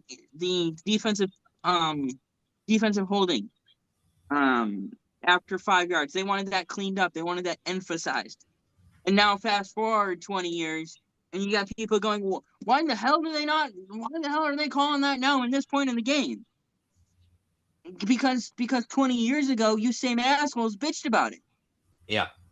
That's right. I think one of the rules that needs to kind of be looked more at is a PI. I mean, there are some blatant pass interferences, but some of these chippy close calls, or I know there's more defensive pass interference, obviously, than there's offensive pass interference. Yes. But, I mean, there's just so much where you're like, how is that pass interference? How in the world did that get called that way? It's like, yeah. And Yeah. I think that a lot of it has to do with which side it goes on. Right. I've always said that if it's your team, that was a dirty hit and he needs to be kicked out of the game.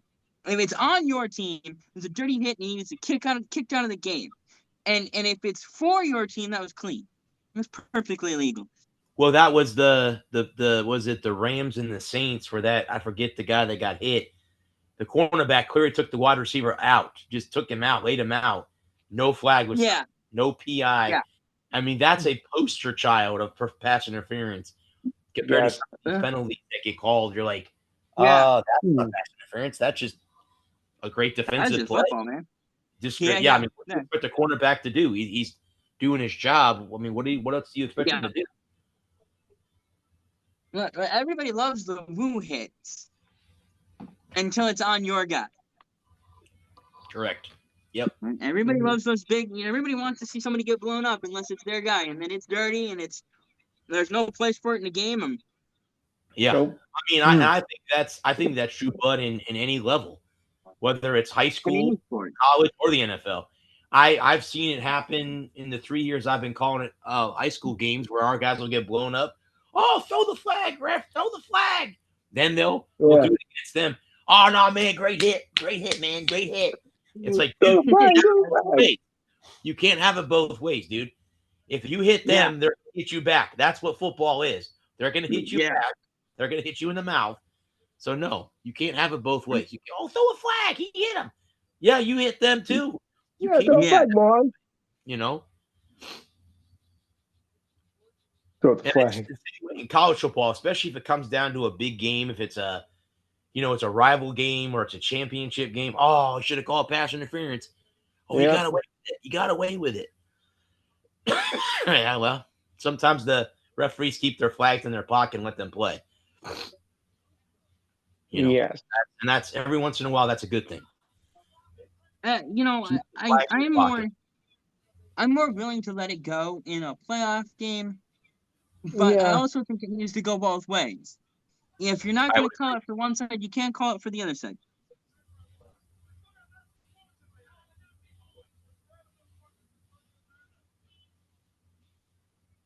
If you're going to call it for one team, you got to call it both ways.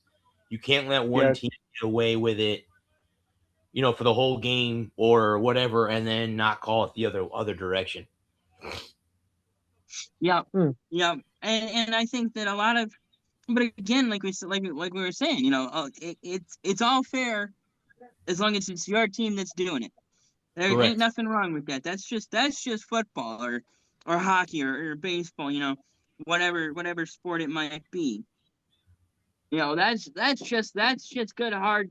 That's just good old fashioned hard whatever sport.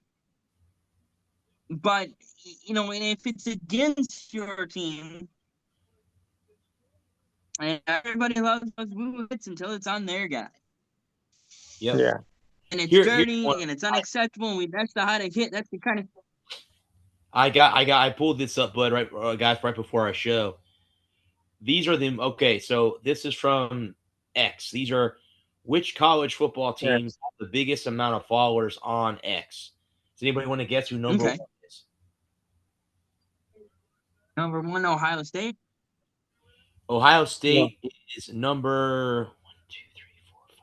They're number 7. They have 37,000 followers. Texas. Michigan. Texas is even lower than Ohio State. Really? Yes. Michigan. Okay. Michigan is number 5. Oh. Yeah. Oregon? Oregon is in the top 20, but they're not number 1. Okay. Penn State? See. The top 3 teams on here are all in the SEC, if that breaks it down for you. Florida, Miami, Georgia, Alabama. Alabama's number one at 1.28 million. Georgia's at Uh, 1.4 million. LSU's at 1.06 million. LSU. Wow. And then LSU and Clemson round out the top, or LSU, Clemson, Michigan are not the top 5. USF is on this list in the top, and Syracuse has the least amount of followers at 1.40. Yeah. Well, they're not as good as they used to be anyway. People following the team pages on X. I mean, Hmm. I would Heck. imagine Ohio State, Michigan, and Texas, and Alabama and Georgia would be near the top because there are so many Yeah. fans of those teams. Heck. It doesn't mean that they're being followed on X though, just in social Yeah. media purposes. So It's an So, interesting. I think, and it's not like so you I have think to be a there's fan of a team to follow the page. oh, exactly. I mean, I'll follow So pages just to see how their recruiting is going. Oh, okay, they're just a rival of USF. Let me go on there and find out what's going on in their recruiting classes. and check shit when we beat them. Yeah, yeah. Like I'll follow Army Like and I'll Navy, follow. you know, Army, Navy, and Yeah, anything like that. absolutely. Guys, I'm And gonna I'll follow. be right back. I'm gonna go blow my nose. I'll be right back. okay. Sure. Yeah. Okay.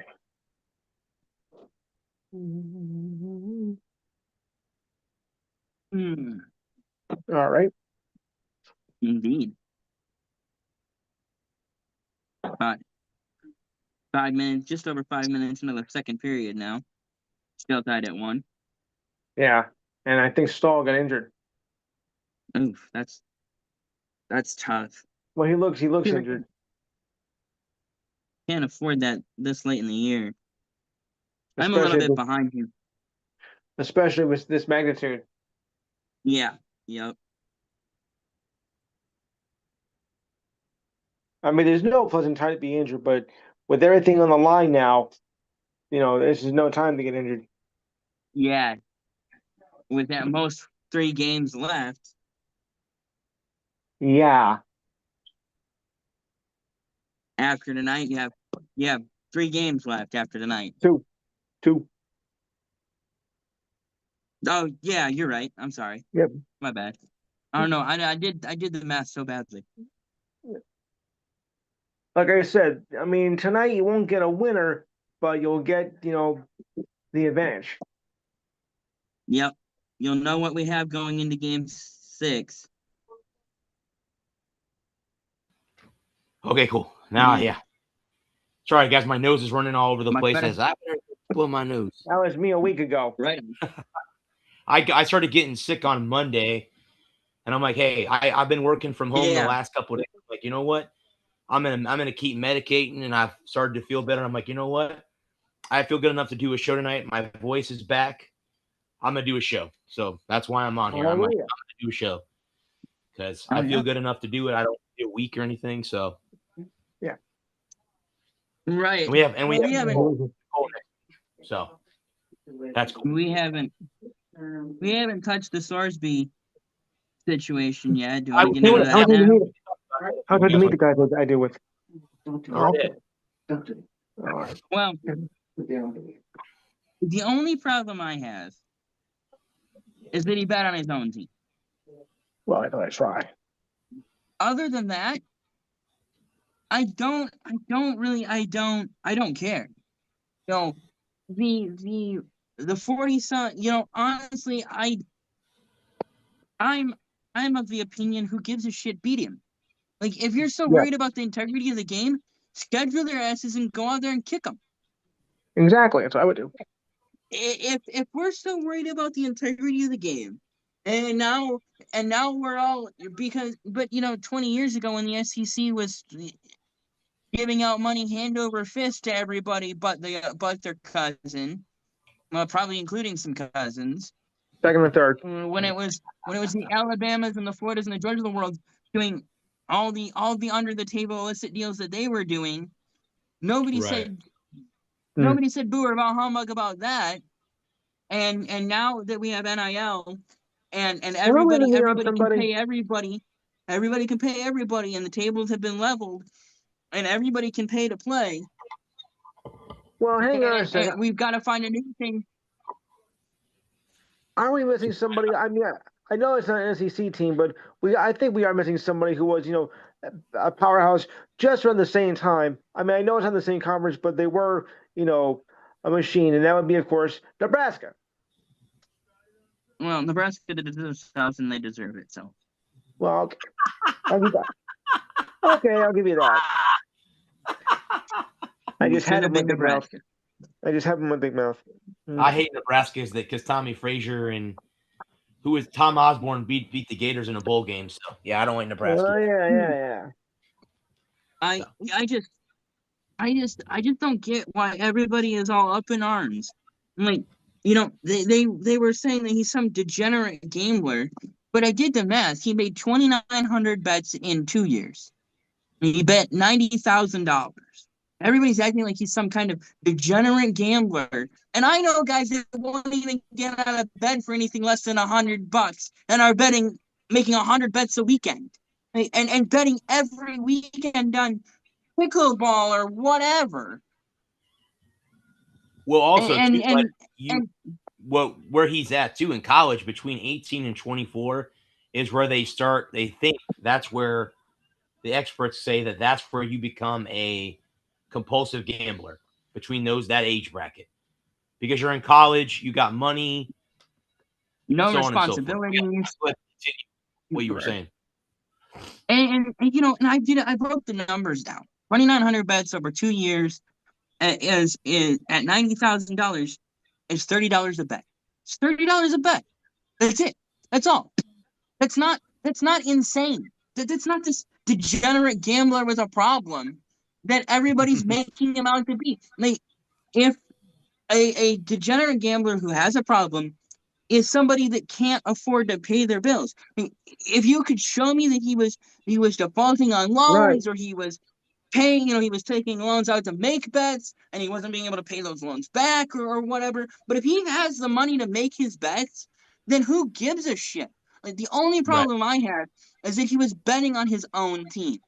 I don't care if he was betting on other colleges. I don't care if he was betting on college baseball or college basketball, unless you could prove that he was betting, that he had insider information, or that he was corresponding with other. If he wants to bet on USC and Colorado on a Saturday night, I don't care. It's his business. Unless you can prove that he was interacting with the athletic departments from either or both schools to try and rig the game in his favor so that he would win those bets. Other than that, the only problem I have is that he was betting on his own games. And that's a no-no. Obviously you shouldn't bet on your own games because you can influence those games. And what I think the punishment, I think the 2-game suspension is perfectly fine. No problem with it. Suspend him for 2 games. He'll be out of the league. And if you really want to stick it to him, you go out and you kick his ass. You just beat him, and you punish him that way. You make it so that he doesn't have a good enough year to enter the draft next season and be an NFL to be NFL interesting, to be an interest to the NFL. You embarrass him. Yeah.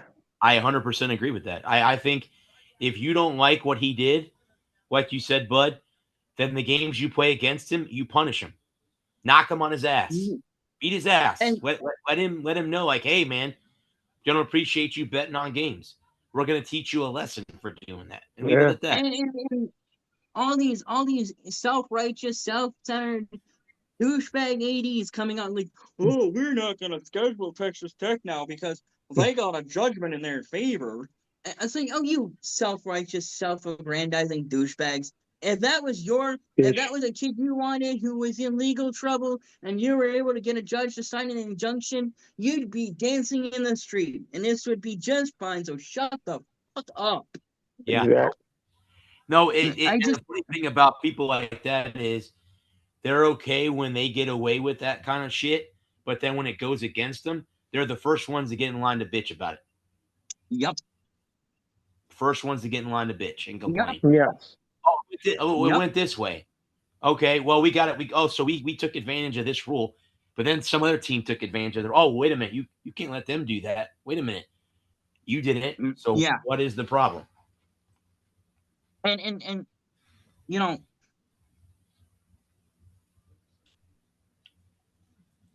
and like the thing, we expect these 18 to 24-year-olds to be responsible adults, and it's like, no, they're kids. Like, Yeah. Exactly. you know, he made a mistake. He made mistakes, and everybody makes mistakes. And if you can't recover from your, you don't get opportunities to rectify your mistakes and show contrition and get help and get right and then prove to everybody that you're better, then what are we doing here? And at the end of the Well, day, I mean, how he can respond to this and go, hey, okay, what happens if I win a national championship this year? What are you going to say about that? Yeah. Like then yeah, what? What if Tech goes to the national championship this year? So, you know, and, and, and if Tech goes to the 90 and they win it all, then okay, oh well, move on, life goes on. yeah. I It's like, mean, if you flip the coin and say, okay, well, you want to pay him back, then beat up on him. He can say, okay, yeah, guys, well, I'm going to go out here and prove to you why I'm a starter, and I'm going to take the Red Raiders to the national championship game. and we're gonna go win that some bitch. We're going to go, yeah, we're going to win the son of a bitch. So Yeah. Yep. there you go.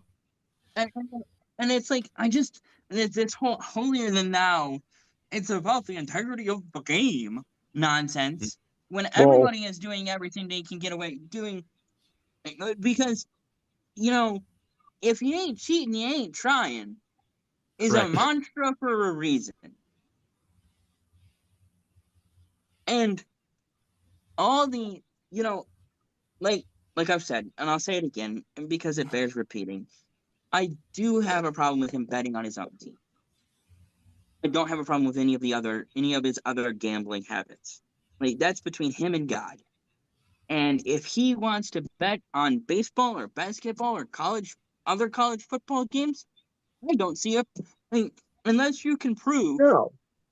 that he was betting, that he had people that he was corresponding with people in the athletic departments and the games that he was betting on, and he was getting some kind of insider information about bets that he should make or shouldn't make, that would be a problem because then he is influencing the game. And obviously, Well, he should have bet on his that the own reason that game. Pete Rose isn't in the Hall of Fame? Because he bet on the Reds or whoever he was managing at the time? Right. When he gambled on the Reds both when he was playing and after he quit. When he was managing. Yeah. And the thing is like, for me, it's like, now you've got all these people, but for 20, 30 years, people have been clamoring that Pete Rose should be exonerated and put him in the Hall of Fame anyway. Like, you Yeah. sit Like that's there on gonna one happen. side and say, Pete Rose did nothing wrong. Pete Rose did nothing wrong. He didn't do anything wrong. Pete Rose, he's okay. We're okay with Pete Rose because of what he did on the baseball field and what he did as a manager. But this kid who's 22 years old, he's a problem because he was affecting games at Indiana. And Indiana just won a natty. I mean, Yeah. I'm like, you can't have it both ways. Either what Pete Rose No. did was wrong. You can't sit there and go, Pete Rose did nothing wrong for 20 years and petition the NBA and the NBA, yes. That explains why Pete Rose never got in the Hall, is because they were petitioning the NBA. But, Petition the MLB. yeah. Petition the MLB to reinstate Pete Rose and put him in the Hall of Fame. And then go, well, this kid, he can't play football now because he was betting on college football. Because he was betting on his own team. Like, I think they'll put Pete Rose in now because then he can't talk. Yeah. I think Pete Rose will probably be a legacy when the Oh, no question about that. when the voters that remember Pete from his playing days and his managing days are gone, and 10 years from now when they look back, if Pete is reinstated at some point, when Adam Silver steps down or dies and is no longer commissioner, ruining baseball. Uh-huh. I think if Pete gets reinstated, I could see him going, once and if and when Pete gets reinstated. I think I Rob Manfred will reinstate him before he steps down. Jesus, Before he steps. Adam Silver. Yes. Why do I keep? Yeah, Adam Silver's NBA. I knew who you meant, but I'm just saying. Yeah. I think Manfred will do that before he steps down as commissioner of baseball. He'll reinstate Pete Rose, so he's eligible for the Hall of Fame. That's just my thought process. That may be one of his last. That may be like a last act as commissioner to reinstate Pete Rose. Correct. Yeah, reinstate Pete Rose. Yeah. Because just a few years ago they reinstated Shoeless Joe Jackson. Yeah. Right. Yep. So, and I mean, that was the whole thing with him and the Black Sox. That whole controversy with him. Yeah. So 1918 I mean, I guess if you look at it and let's say that Pete does get in the Hall of Fame, then how do you keep guys like Clemens and Bonds and McGuire and guys like that, Sosa, who are in the steroid era, out of the Hall of Fame? You just sooner or later that wall is going to crumble. Yeah. And all those guys are going to get inducted. They're going to get inducted in. Yeah. After a while. I mean, that's just. Yeah. It's just a matter of when. Yeah. No, I agree. Like Pete Rose will be the domino. Like if they reinstate Pete Rose and that domino falls, then all of the steroid era players that were left out because of steroids will be eligible. Yeah. It'll be interesting to see if they retroactively get inducted into the Hall of Fame. Because I mean, look at them all. You Bonds and McGuire and Alex Rodriguez and all those guys are Hall of Famers. Every one of them. Sosa. Yeah. All of them are Hall of Famers. Every one of them. So I don't know how until they change something, but yeah, I think sooner or later they'll be in the Hall of Fame. Like nobody cares. I guess that's my biggest gripe is that nobody cares about the integrity. I'm going to use air quotes here. I'm going to try and get the shot right. And the integrity of the game. If it's their team, the Sorsby stuff, and like I said, I agree with you, but it wouldn't be such a big deal if he had bet on his own team. If it was not his own team, probably wouldn't even be talked about. I can guarantee probably wouldn't even be talked about. But and that's where I draw the line is the bets on his own team. Like and I think 2 games, a 2-game suspension, like he had to go to rehab and get fixed and get right, and and if he can demonstrate that he's changed and is better. I mean, and we've got all these betting apps and betting sites and it's not like people haven't been betting on everything under the sun since the beginning of since Ooga Booga and Ooga Googa decided to have a foot race. Well, I have a friend of mine, a family friend of mine who is a millionaire, and he's still betting bookies with a bookie, the old-fashioned way, not betting on like Hard Rock or MGM or Prize Picks or one of those many apps and many gambling websites that you can gamble on. He goes the old-fashioned way through a bookie. So a bookie calls him and says, "Okay, here are the lines. How much you want to throw down on the game?"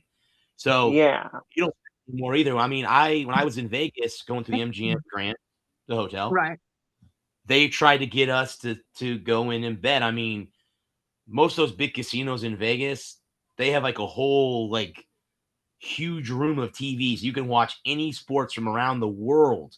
That's what they want you to do. Yeah. I'm like, well, I can't. Well, I said, I'm not from Las Vegas. I'm from Florida. So I mean, I can gamble out here, but if I leave, I can't get anything because I can't bet with you guys in Florida because it has to be legalized. And the only one in my state is the Hard Rock Bet app, where that's the only one we have that's legal in the state of Florida. Right. So no, I've seen. I went to the casino in North Carolina, Murphy's, about an hour from here a couple years ago. I actually did a show from the hotel there, and Oh yeah, Right. on the casino.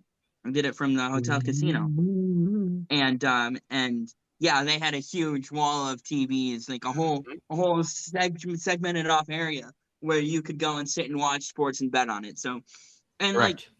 and like for me, it's like, gambling. People have been gambling since two dudes decided that they wanted to watch two other dudes run around, and Uh huh. take and bet on the Ooga Booga and Unga Unga. We're gonna have a foot race, and Buka Buka and Mhm. Baka Baka said, well, Baka Baka bet Buka Buka his bet's chicken, and Buka Buka said, all right, I'll take that bet, and they decided, or they picked they thought Unga Bunga or whatever stupid ass caveman name I made up. Sports Um, gambling. Yep. Humans have been betting on everything under the sun since two Sure. kids in the playground decided that they were gonna bet Pokemon cards. Uh huh. Oh And yeah. people in Pokemon trading cards are just another form of gambling. I Oh. mean, Yeah. whether it was just two goofballs pulling packs 40 or 50 years, 100 years ago. Uh huh. 100 years ago when the first, and Right. obviously I know they were cigarette packs, but by the 1920s they were in bubblegum packs, and you can go down to the local five and dime, the local corner Yep. store, and buy 10 packs of playing cards for a nickel and a malt beverage, and sit under the shade of an old oak tree, and rip packs and bet your friends, hey, if I have Babe Ruth or whoever. People have been, it's like this whole idea of this new phenomenon, like where this is some grand thing, that this never before seen thing where people are just now discovering betting. Like, Well, I mean, that's the whole thing too. Like when I was a kid growing up, the whole thing was going to card shows and buying mm-hmm, sports cards. That Sure. yep, was the big thing. Then now that disappeared. Now it's coming back. And now, like you were just talking, dude, I watch two or three people on YouTube that trade Pokemon cards. I don't know mm, anything about them, dude. I just Yeah. like and to see what people spend on them. I mean, shit, there are people that spend thousands of dollars on one card alone. It's oh like, yeah, dude, easy. I mean, that's insane to think. But again, if you have Time, that collection and your collection's worth, you know, $100,000, well, then that's okay to spend a grand or two on a card. Because if that's Yeah. going to get you, you in your investment and gives you 10 or yeah. 20% back on your investment, then yeah, I do it too. I mean, I've seen, I don't really watch them, but I've seen people rip every packs of everything. Yeah. I've seen NASCAR, Everything. baseball, football, trading, like Pokemon, 5 cents worth of cardboard, and people are getting in fist fights over this shit. Uh-huh. People are absolutely losing their minds. It's the dumbest shit ever. It Yeah. just cracks me up, man. Just cracks me up. Like, we're gonna sit here and be all indignant because of this Sorsby kid getting one more year of college eligibility because a judge said, Didn't they make a big deal too, but about the kid in Chambliss in Ole Miss too? Remember, he was up yeah, for scrutiny too for eligibility. Not for yep, not for gambling on sports, but I'm just saying in Really? general, they made a big yeah, deal out of that too. So yeah. and now the self-contradictory douchebags of the sports Douchebag. paint media world, us included, um, are going, oh, but it was different. Like Chambliss and Pavia, like, I mean, it was obvious that they shouldn't have been allowed to play. They weren't gambling. They just wanted one more year of college eligibility to improve their draft stock. I've had several days to think about it, so I've had time to talk to myself about it. That was my first mistake. I just don't care at this Yeah. point. I so don't care. That was I a I Swedish just chef, right? sure, sure. I just think Port, that port, port. It's a Swedish chef over there Right. making a special That's guest right. appearance. That's what I thought it was. You know, I just don't know. Because you've got conspiracy theorists out there that have been saying for decades that everything's rigged, that nothing's real, that there's never been, everything's WWE, everything's scripted. Yeah. Yeah. And I'm like, that's a goal. That's 3-1. Yes, it is. I'm sorry, 3-1 I'm a little bit Carolina or behind you 3-1 guys. Vegas? 3-1 Is it Carolina. Carolina. And so, I like, no matter, whichever way this ruling went, if it had gone the other way, if it hadn't have been in Lubbock, if it had been in Austin or Oklahoma, if it had been in Norman, if they had, and I don't understand, the thing that I don't understand is why the NCAA didn't petition for a change of venue. Like, I haven't heard anybody say anything about the NCAA petitioning for a change of venue. Like, they weren't going to get a fair hearing down here in Lubbock because that's where Texas Tech is. I mean, why didn't they petition for a change of venue where they would get a fair hearing? Like, have it in Austin, have it in, obviously, Austin's probably not a good place because that's where the University of Texas is. That's where the Longhorns are, is Austin.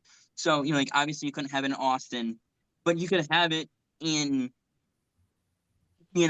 Chicago, like a place that is as far removed from Texas as pretty much possible in the continental United States, outside maybe Seattle, Washington. But, you have it, petition for a change of venue. No, I don't know if it has to be in the state where the lawsuit was filed. I'm not sure. I'm not a legal expert. This is not a legal advice. But, I just don't understand why the NCAA didn't ask to have a change of venue. Like, we know we're not going to get it. We know, obviously, this ruling is not going to be in our favor because of the fact this venue is where it is. And this is not an appropriate venue for this case to be heard. We petition the court to get a change of venue. Move it out of Lubbock, move it somewhere else in Texas, move it to Galveston. There's no universities in Galveston. It's obviously not, you can't have it in Austin, can't have it in Dallas.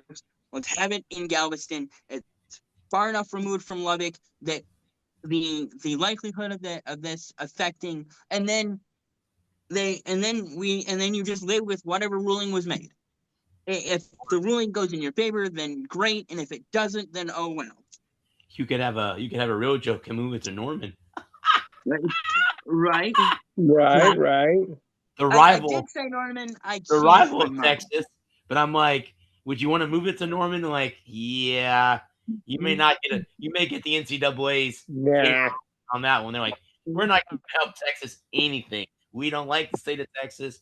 We hate them. They hate us, and that's the way it's going to be. So, right, that's a match made in hell. Oklahoma and Texas, yeah. So like, and my thing, my feelings on it is he's not a great quarterback. He's okay. He's an okay quarterback, but he's not going to light the world on fire. I just don't see him going out there and lighting the world on fire and being this stud that takes, like, I looked at Texas Tech schedule. They have a weak schedule this year. They're probably going to dominate the Big 12. They're probably going to win the Big 12, and they're going to get shellacked in the first round of the playoff.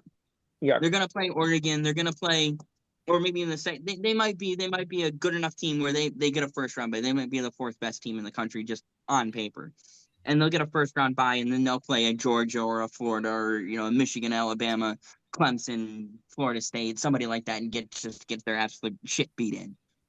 Yeah, no, because didn't that one happen last year? And then they get to round 2, and they got smacked around in the second round by somebody.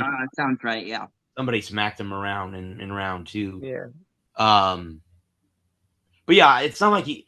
Now, I mean, I understand it, and again, not that I'm trying to change anything, but if he was a Heisman Trophy quarterback, I'd see why you have to complain about it.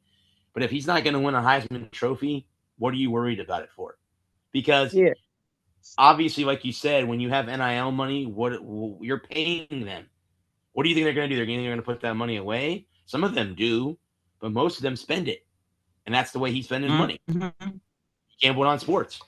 So that's the way he did it. He so. lost it.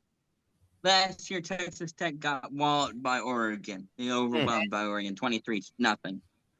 They got blanked by Oregon. So the Ducks, which that could happen again this year. Yeah, they get to round 2 and get it just very well might.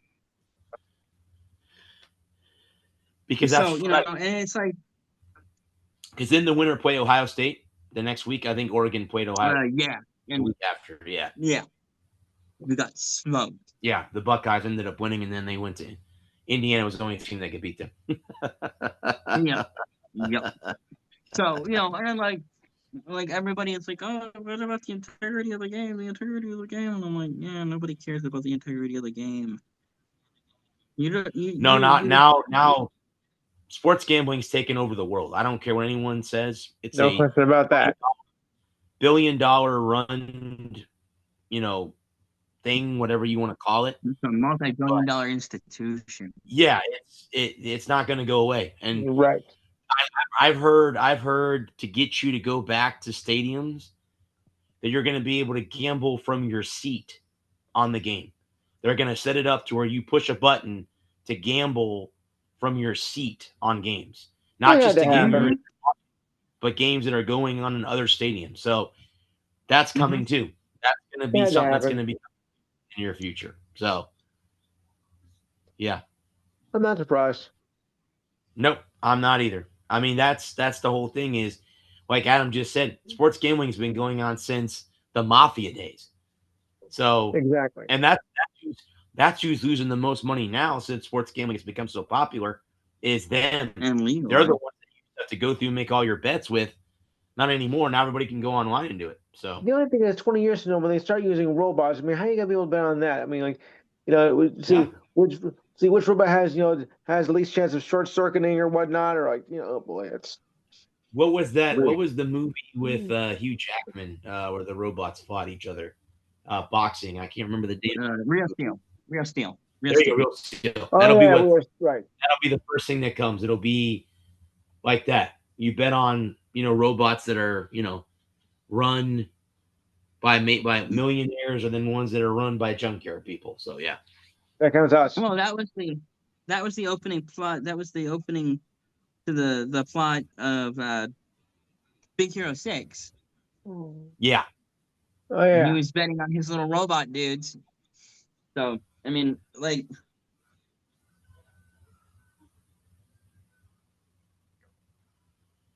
And people have been gambling on everything under the sun since time immemorial.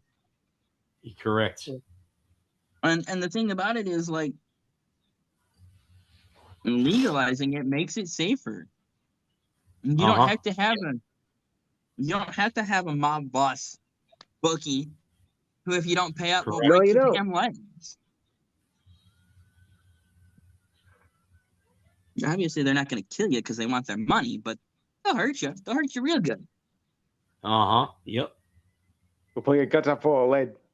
It wouldn't be like in the movie Casino where they would cut your hands off or something like that. It's not like that anymore. And other parts too. Yeah. They'll cut your slung off. Right. No, they don't want you. They don't want you hurt. They want you to be able to pay them. Yeah. They'll break your kneecaps, but they ain't gonna hurt you. If you don't pay up, I'm gonna break every bone in your body, and I'm gonna enjoy it. First, you guys want to call it a show right there? Yeah, we can call it right there. I'm good with that. That was fun. All right. Talk about your show. All right. Well, on the Mafia edition, the NBA Sports Show. Okay. The Mafia Free edition. That's right. This could be a current affair. Yeah. On Saturday's show is going to be another big one, as we'll continue on with the NBA and NHL Finals. Hey, Saturday we could be a winner. I hope. So I'll be keeping my eye on that. Also is the UFL final for the 3 people in the United States that care. We'll wrap up The French Open men's final, which happened on Sunday. I wasn't able to get the results of on Saturday. Sorry about that. Also recapping the Memorial Golf Tournament, aka the fifth major, as some people do call it that. U.S. Open starts next week. Yeah. Yes, next week when the Father's Day Classic, as I call it. Also, WNBA, which continues its season. MLB, the College World Series, which is getting underway, I believe, on I think tomorrow or Saturday. So we'll keep an eye on that as well. UFC, WWE, and boxing, if anything interesting comes up. Also, your thoughts and comments. This Dayton sports history, the ridiculous sign of the week, sports trivia, and the inspiring story of the week. So remember, it's Saturday, 4 to 6 p.m. That's Eastern Time, by the way. Number is 512-543-4662. Again, 512-543-4662. Don't forget to like and share the page. And remember, we're on Facebook Live. If you don't participate, you don't get squat.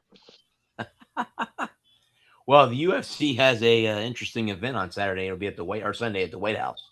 Yeah, UFC, representing the Senate battling each other on the floor. Yeah. Yeah. So. Yeah, I pay to see that. Yeah. So again, guys, we will be back next week at 8:00. We'll be joined by LPGA Tour star Nicole Felice as she gets ready for the Nicole PGA Championship. The following week, actually, she said she leaves the 19th to go to the tournament.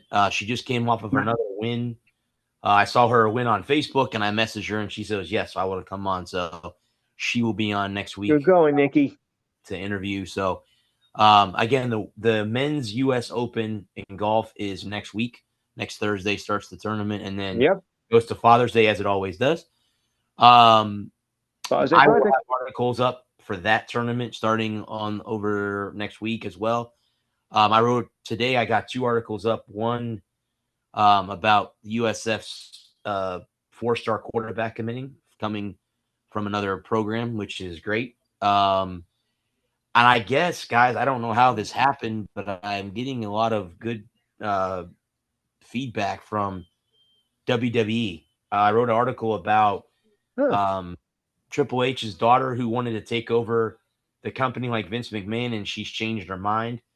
So I wrote another WWE article today. Let's see if it does well. I didn't think it was going to do all that well. It did.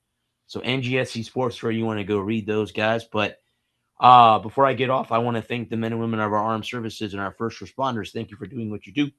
We would not be able to do what we do if it wasn't for you. So thank you so much for that.